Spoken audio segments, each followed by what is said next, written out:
ke-15 ayat yang ke-11 sampai ayat ke-32. Mungkin firman ini sudah disampaikan untuk kita minggu kemarin, bulan kemarin oleh saudara Anu.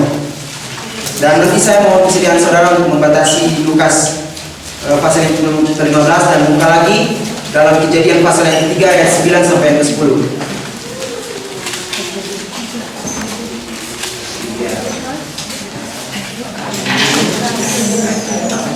Kejadian pasal 3 ayat 9 sampai ayat 10. Sebelumnya kita akan membuka kitab Lukas, Injil Lukas pasal yang ke-15. Ya, kalau kita perhatikan pada zaman postmodern ini kita dipengaruhi oleh satu kondisi yang memungkinkan dan membawa kita pada satu situasi yang memungkinkan kita untuk memiliki yang namanya mental pengemis atau pecundang, gitu kan. Saya ingin pada pagi hari ini berbicara tentang bagaimana Tuhan memberikan kita kuasa untuk kita bisa mengubah yang namanya mental pengemis menjadi mental seorang pangeran, kayak gitu. Saya bukan pangeran Julius ya.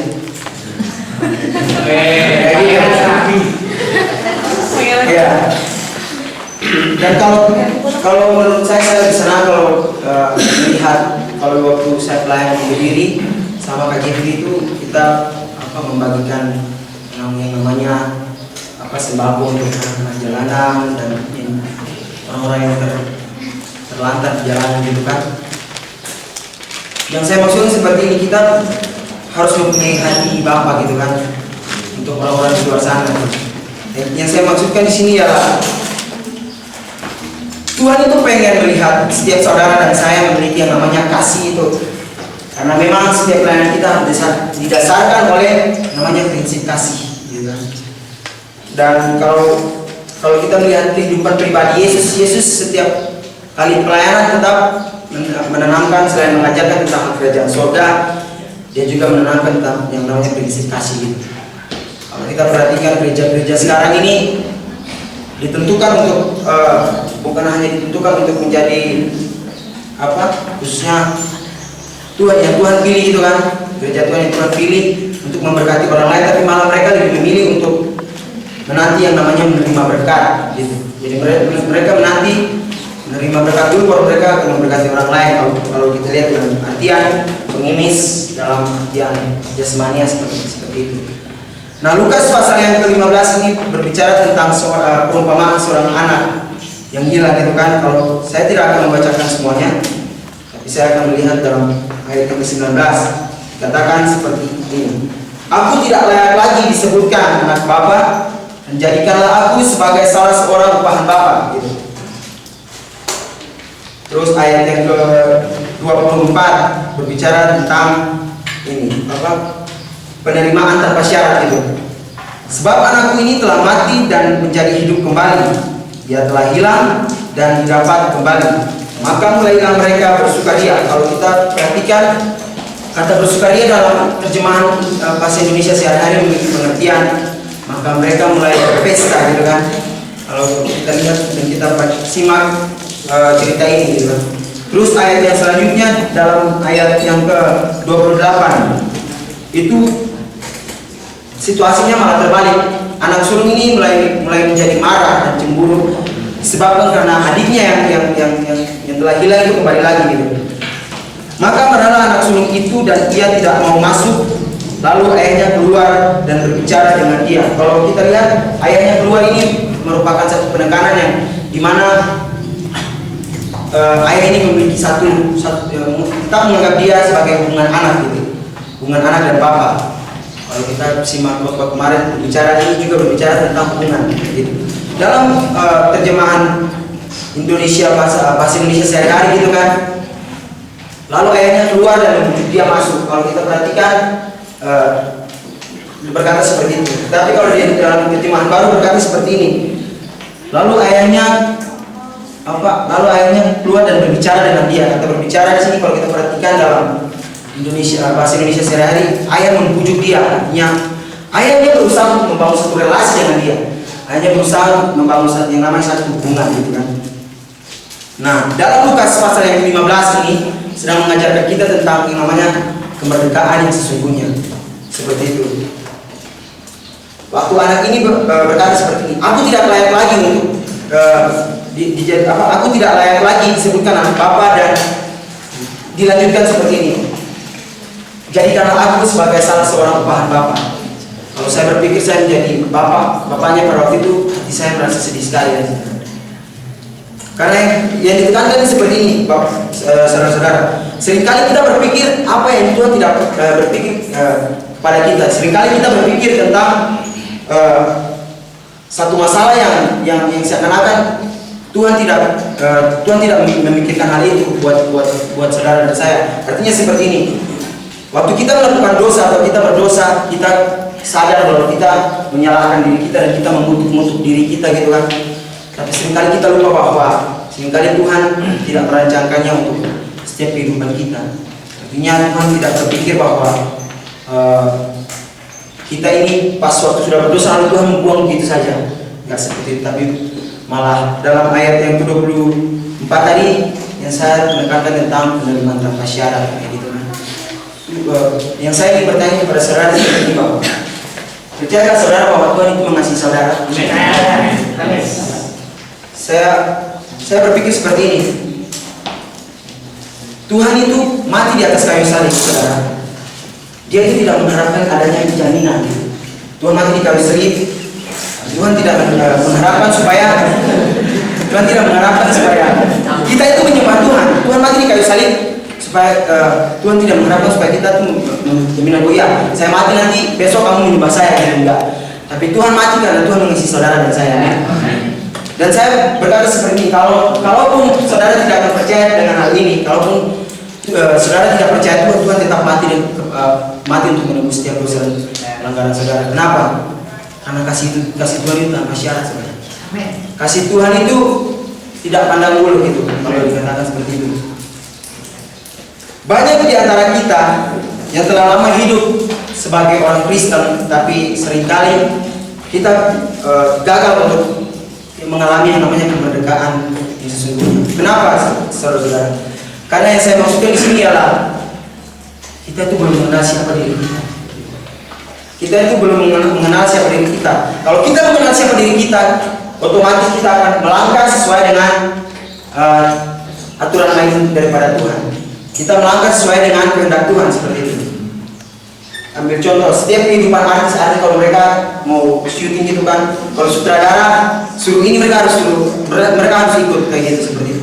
Nah, Tuhan kita seperti itu. Kita harus tunduk pada otoritas sutradara kita, dan sutradara kita itu ialah Tuhan Yesus. Nah, kadang kita mengerti apa yang sutradara ini supaya kita lakukan, tapi sebenarnya sulit untuk kita lakukan. Kenapa? Karena kembali lagi kita belum mengenal siapa diri kita. Kalau kita mengenal siapa diri kita, bahwa kita ini adalah anak-anak Tuhan, kita tentu bisa menyadari siapa diri kita, dan kita bisa melakukannya sepenuh dengan kehendak Tuhan. Amin.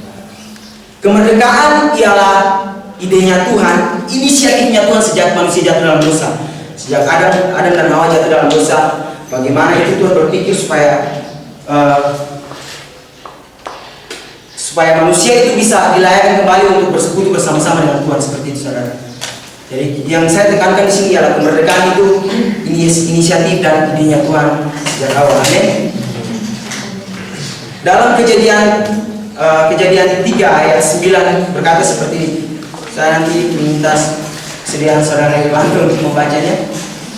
Kejadian pasal yang ketiga ayat yang ke-9 sampai ayat yang ke-10. Kejadian pasal yang ketiga ayat 9 dan 10. Tetapi Tuhan Allah memanggil manusia itu dan berfirman kepadanya, di mana engkau? Dia menjawab, ketika aku mendengar bahwa engkau ada dalam taman ini, aku menjadi takut karena aku telanjang, sebab itu aku bersembunyi. Ya. Sekali lagi dalam ayat pasal ketiga ayat yang ke-9 ini berbicara tentang Tuhan itu memanggil Adam, gitu kan? Adam, di manakah engkau, gitu kan? Kalau kita perhatikan, sebenarnya Tuhan pengen berbicara seperti ini, bahwa Adam, di mana engkau? Bukan Tuhan berbicara, bukan Tuhan tidak tahu, bukan Tuhan tidak tahu di mana Adam berada, gitu. Bukan Tuhan tidak tahu di mana Adam berada, tapi Tuhan ingin mengetes atau menguji apakah Adam masih ingat siapa dirinya. Apakah Adam masih ingat siapa dirinya, gitu. Karena kenapa Tuhan berbicara seperti itu? Karena seringkali kita mendengar apa yang orang lain katakan yang tentang buruk kepada kita gitu kan. Dan ketika kita mendengar hal itu, kita menjadi seperti depresi gitu kan. Kita menjadi tertekan gitu. Dan kalau kita percaya kan hal itu terjadi pada kita, kita pasti mengalami yang namanya hal itu. Tapi kalau kita saudara dan saya percaya yang namanya perkataan Tuhan atau bisikan Tuhan dalam kehidupan kita dan tetap fokus pada Tuhan, percaya sama saya bahwa Tuhan merencanakan yang terbaik bagi saudara. Amin. Yes. Dan ayat yang ke-10 dalam Kejadian pasal yang ketiga itu berkata seperti ini, Bapak. Ia menjawab, ketika aku mendengar bahwa engkau dalam taman ini, aku menjadi takut karena aku telanjang. Sebab itu aku bersembunyi. Kalau kita lihat ayat ini sangat profetik sekali, saudara. Kenapa saya bilang profetik? Sebenarnya kalau saya baca ulang-ulang kali kan, saya baca terus menerus. Sebenarnya Tuhan pengen bilang seperti ini, Bapak. Waktu Tuhan bertanya, Adam di manakah engkau? Adam menjawab gitu kan, aku telanjang Tuhan. Sebenarnya Tuhan berkata seperti ini, Bapak. Siapa yang berkata bahwa engkau itu hidup dalam kegagalan gitu kan? Siapa yang berkata engkau masih hidup dalam kutuk? Siapa yang berkata bahwa engkau itu anak yatim piatu dan tidak punya masa depan? Seperti itu. Seringkali kita berpikir sesuatu yang jelek tentang diri kita dan kita mengutuk diri kita seperti itu, saudara. Dan Tuhan yang perlu saudara tahu bahwa Tuhan itu sangat mengasihi setiap saudara dan saya. Amin. Seperti itu. Kalau kita baca ulang dari Kejadian pasal 3 ayat yang ke-10 ini, sebenarnya Tuhan itu ingin untuk mengangkat derajat kita. Ingin sekali untuk mengangkat derajat kita. Dalam Efesus pasal yang ke-5 ayat yang ke-8 Tuhan berkata dahulu kamu adalah kegelapan, tapi sekarang kamu hidup dalam terang, gitu kan? Ini menjadi satu kekuatan hukum bagi kita di mana Tuhan berbicara tentang kekuatan hukum di mana kita tidak ragu hidup dalam yang namanya kehendak Allah atau hidup dalam panggilan Allah dalam setiap kehidupan kekristenan kita. Amin. Kalau kita perhatikan seseorang yang udah Tuhan panggil seringkali mengalami yang namanya patah semangat gitu kan, akibat gosip-gosip yang di belakang kita gitu kan. Terus wah, saya pengen keluar aja seperti saudara Dika waktu itu berdoa. Saya pengen keluar aja, saya pengen lari dari panggilan Tuhan kan, doanya seperti itu, saudara. Nah, waktu Tuhan membebaskan bangsa Israel dari yang namanya tanah Mesir, Tuhan tidak memakai seorang budak untuk melepaskan budak, amin. Tapi Tuhan memakai seorang pangeran yang bernama Musa gitu kan. Mana Tuhan mempersiapkan pribadi yang bernama Musa untuk membebaskan bangsa Israel. Waktu Israel, kalau kita perhatikan Israel berbudak selama 400 tahun, itu merupakan satu hal yang tidak menyenangkan, di mana kebiasaan mereka dibentuk sebagai satu kebiasaan yang istilahnya pengemis atau pecundang gitu kan. Mereka tidak percaya lagi sama Tuhan gitu kan. Mereka bersungut-sungut terus seperti itu. Pertanyaannya seperti ini, saudara-saudara, cuma sangat simpel saja bahwa kalau Tuhan yang kita sembah itu mempunyai alam semesta ini kan, mempunyai segala sesuatu yang Dia ciptakan, kenapa kok kita hidup sebagai orang-orang yang tertekan di dunia ini kan gitu? Kenapa kok kita hidup sebagai orang-orang yang menderita gitu? Padahal Tuhan punya segala sesuatu. Sebenarnya waktu kita menghadapi satu masalah, menghadapi satu yang namanya suatu kondisi yang tidak enak, lalu kita seakan-akan bersungut-sungut, seakan-akan kita menyamakan kehidupan kita di sini, masalah-masalah kita ini seperti sama dengan penderitaan Kristus di atas kayu salib seperti itu. Anggap aja kita menyalibkan Yesus yang kedua kali. Anggap aja kita menyalibkan Yesus sendiri seperti itu. Nah, kita perlu belajar bagaimana Tuhan mengirim Musa. Tuhan mengirim Musa untuk dia terdidik dalam yang namanya hikmat Mesir gitu kan. Kita berkata bahwa Musa itu terdiri hikmat hikmat Mesir seperti itu. Dan kalau kita lihat kalau kita bandingkan dengan anak yang hilang tadi itu, bahwa anak ini dia tidak menyadari bahwa dia itu memiliki mental yang pengemis sekali. Kalau kita lihat kalau kita tidak melihat anak bungsu, sebenarnya kalau kita lihat anak sulung itu sebenarnya memiliki mental yang bobrok sekali. Sebenarnya dia ragu tentang apa yang dia punya, tentang apa yang bapaknya kasih kepada dia. Seringkali kita seperti itu, kita ragu bahwa apa yang Tuhan kasih ini kita nggak bisa untuk menjalaninya, kita nggak bisa untuk menjalani sampai garis finish gitu. Pesannya buat kita seperti ini, saudara. Yang pertama yang saya mau begini ialah kita harus lebih dari sekedar orang-orang yang diselamatkan. Kita harus lebih dari sekedar orang-orang yang diselamatkan. Artinya seperti ini, kita itu harus meningkat. Misalnya seperti pakai contoh saja misalnya saya berkata seperti ini, bahwa saya tidak merokok dan saya tidak mabuk-mabukan lagi seperti itu. Kalau kita hanya memakai standar ini, ada banyak orang-orang di luar yang sama seperti yang saya bilang itu. Banyak saudara-saudara muslim yang seperti itu. Kalau hanya kita memakai standar ini untuk mengukur yang namanya kekudusan kita, salah besar. Seperti itu. Kenapa dalam Yohanes pasal yang ke-14 ayat yang ke-6 Tuhan berkata seperti ini, bahwa Akulah jalan dan kebenaran.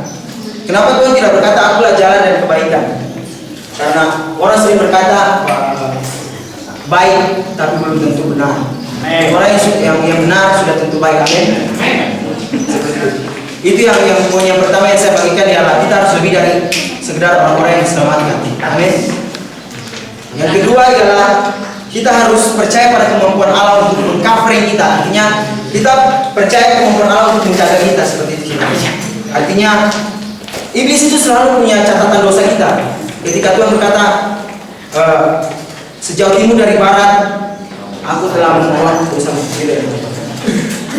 Tapi iblis dalam Wahyu pasal yang ke-12 iblis berkata seperti ini, bahwa si pendakwa itu ialah iblis kan. Iblis itu mendakwa kita siang dan malam seperti itu. Ketika Tuhan berkata bahwa dosamu sudah diampuni, tetapi iblis selalu berkata sebaliknya. Yang saya mau bilang seperti ini, pengampunan itu mengangkat derajat kita. Ketika Tuhan mengampuni kita, Tuhan seperti mengangkat kita yang dalam kehidupan dosa ini seperti orang yang belum pernah melakukan dosa. Bayangkan kasih Tuhan dalam kehidupan kita. Yang ketiga yang terakhir saja, kita harus tahu janji Tuhan di mana kita ini adalah bejana kemuliaan Tuhan. Amin. Kita harus tahu janji Tuhan. Kita harus percaya di mana kita ini adalah bejana kemuliaan Tuhan. Tuhan berkata seperti ini. Kalau kita berbicara tentang keberhasilan, Tuhan berkata seperti ini, kau akan menjadi kepala dan bukan menjadi ekor. Amin. Tuhan membuat, artinya sebenarnya Tuhan membuat merdeka. Artinya Tuhan ingin membuat kita dari yang dahulunya kita memiliki mental pengemis jadi mental seorang pangeran. Amin.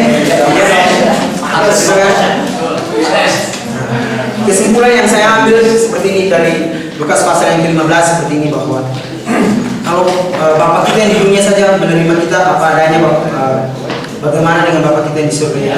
Amin. Kesimpulan yang saya ambil seperti ini, kita harus bersikap seperti pangeran yang punya kedaulatan. Terus dalam Matius 5 ayat 13 Tuhan berkata seperti ini, bahwa kamu adalah garam. Sebenarnya kalau kita ingin berpengaruh, kita tidak perlu mayoritas, tapi kita hanya, kalau kita minoritas, itu Tuhan telah menaruh yang namanya kuasa di hidup kita. Contohnya Daniel, Tuhan tidak menciptakan banyak Daniel untuk berpengaruh, tapi Tuhan menaruh kuasa di dalam Daniel sehingga Daniel berpengaruh. Tuhan menaruh kuasa di dalam Yusuf sehingga Yusuf berpengaruh. Tuhan tidak menciptakan banyak Yusuf, saudara. Tuhan menaruh yang namanya kemuliaan di dalam Yusuf. Amin. Nah, kesimpulan terakhir ialah kemerdekaan orang Kristen yang hakiki ialah lalu Yesus mati untuk kehidupan saudara dan saya. Itu saja yang saya dapat bagikan buat saudara semua. Mari kita tundukkan kepala. Kita akan berdoa. Kita akan menyanyikan Jawa Timur dari Barat.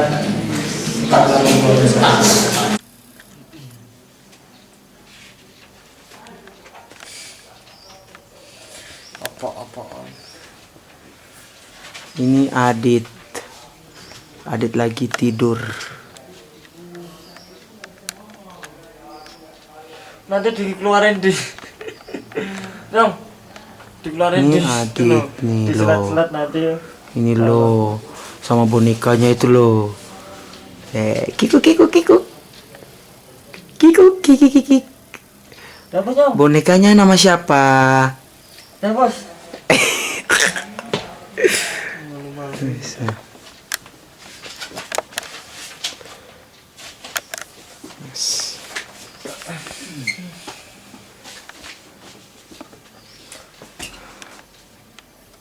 Nah ini Om Ugu ini. Ini preman kampus kita nih. Dahsyat.